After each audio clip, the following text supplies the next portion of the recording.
4 words from Joe Sakic just sent the hockey world into a frenzy. Cale Makar is entering the final year of his deal with the Colorado Avalanche, and for the first time all summer, the team's president actually said something about it. Not a number, not a signed deal, just a short, steady comment that somehow raised more questions than it answered.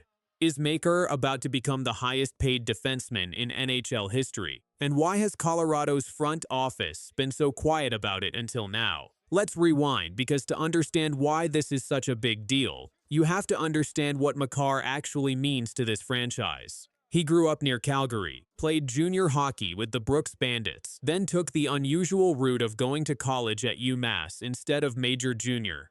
A path almost nobody expected to produce the best defenseman of his generation. When he arrived in the NHL, he didn't look like a typical defenseman at all. He skated like a forward, jumped into rushes, and finished plays like a scorer. He won the Calder Trophy as Rookie of the Year almost immediately, and it didn't take long before coaches around the league were building entire game plans just to slow him down.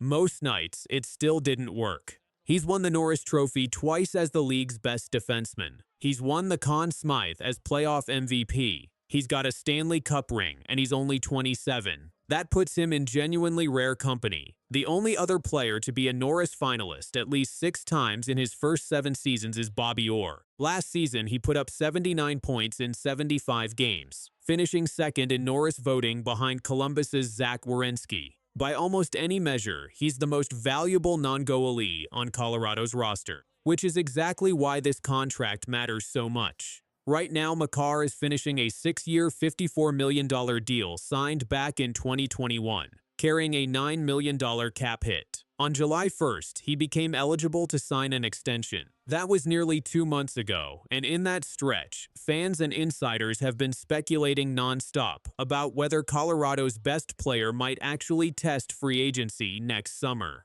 Every week brought another article asking the same question, with basically nothing new to report. Then, this past Sunday, standing on the ice before an alumni game at the University of Denver, Sakic finally said something.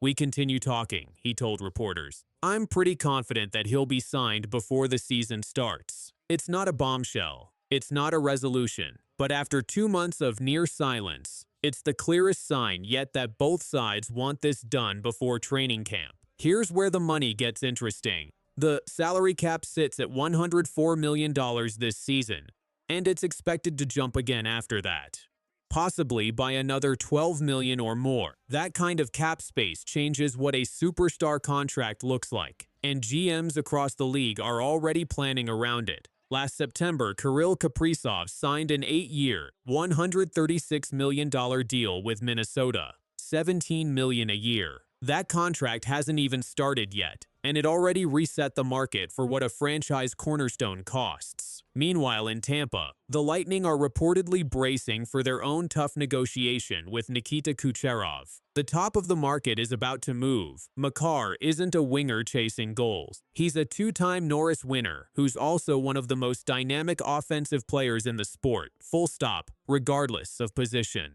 People close to the situation say he's earned the right to ask for the biggest deal ever given to a defenseman. And with the max cap hit now stretching past $20 million a season, there's real talk he could end up as the highest paid player in the league, forward or defenseman, period. This isn't new territory for Colorado's front office either. Back in 2022, they locked up Nathan MacKinnon before he ever hit the open market, avoiding exactly this kind of drawn-out drama.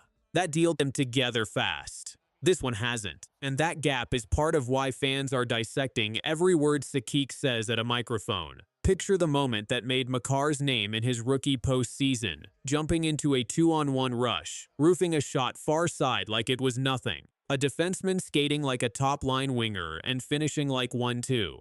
That's the skill set teams say they'd pay almost anything to keep for a decade. Cap tracking sites and fan forums have spent the whole summer running scenarios. Offer sheets, blockbuster trades, worst-case walkaways. None of that chatter is coming from inside the organization, but it shows how much anxiety one vague quote from Sakic can trigger when the stakes are this high. There's also a deadline nobody's talking about enough. Makar can sign for as long as 8 years right now, but only until September 15th. After that, a new CBA kicks in and caps every future contract at 7 years. For a 27-year-old entering the back half of his prime, that missing year isn't a small detail. It could be worth $20 million or more over the life of the deal. And it could be the difference between locking him up through his whole prime or losing him to free agency a year earlier than the team wants. So when Sakic says he's confident about getting this done before the season starts, what he's really saying is, Colorado wants to beat that deadline. Every week without a signature is a week closer to losing that 8th year, and losing leverage in a negotiation that's already dragged on 2 months. And Sakic hasn't just started saying the right things now. He's been saying it since June, when he told reporters flatly that Makar would finish his career in Colorado, that he'd already talked with Makar's agent, and that everyone expected a deal to get done sometime this summer. That timeline has slipped. Summer's almost gone. Camp is weeks away. But his tone hasn't changed. He says talks have been good, nobody's worried, and once there's an agreement, both sides will announce it happily. That kind of calm from a GM usually means one of two things. Either the deal really is close and they're just finalizing numbers, or the front office is trying to keep outside noise away from a negotiation that's more complicated than it looks. Given the money and term on the table, it's probably both. There's a bigger picture too.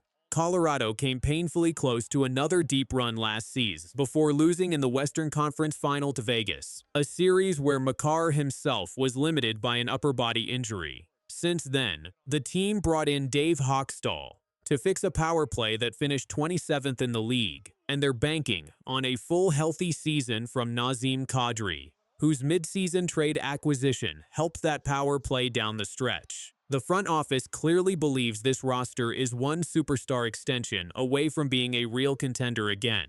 Losing Makar was never actually on the table. The only real question was always the price. It's worth remembering how rare this kind of leverage is for a player. A superstar defenseman almost never negotiates from this position, fresh off a cup, a Conn Smythe, and back-to-back Norris-caliber seasons, with his own team publicly asking to keep him. Every week Makar waits is technically a risk if the cap timeline slips, but it's also a reminder that Colorado has almost no leverage of its own here. They can't afford to let this get messy, and everyone in that front office knows it. So where does this leave things heading into camp? Sakic expects Makar to be fully healthy, finishing up his recovery from that playoff injury. Both sides are still talking, still working through numbers that could set a record for the position. And the deadline to lock in that extra contract year is now less than 3 weeks away. If Colorado gets this done in time, they walk into the season with their franchise defensemen locked up for the better part of a decade. A clear message that they're not rebuilding around anyone else's timeline. If it drags into the regular season, every single game becomes a storyline about whether the best defenseman in hockey is about to play his way into an open market that would set off a frenzy among 6 or 7 desperate teams. Either way, the countdown is public now. Sakic broke the silence, but he didn't end the story. He just told the hockey world exactly how much is riding on the next few weeks.